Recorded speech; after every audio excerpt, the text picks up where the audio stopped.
ওয়ালাইকুম আসসালাম ওয়া রাহমাতুল্লাহি ওয়া বারাকাতুহু।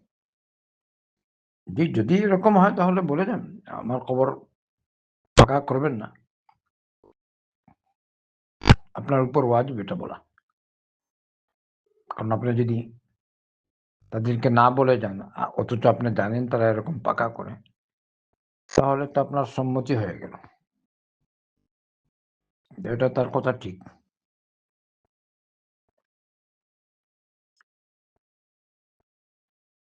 ও সেম এরকমই করবেন।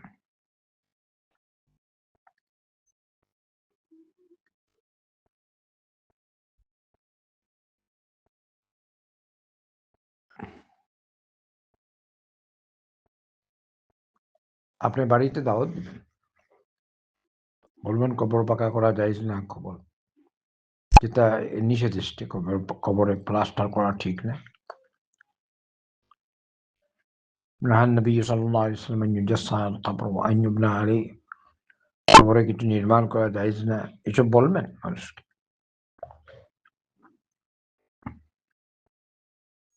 তা আপনি এমনিই বলে দিবেন। কে কার জানে কোন সময় মৌত। আমি তোমাদেরকে স্মরণ করিয়ে দিচ্ছি।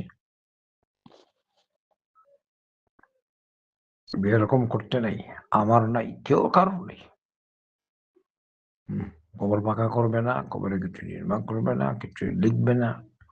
আপনি আপনার দায়িত্ব আদায় করবেন। বারাকাল্লাহু ফিক।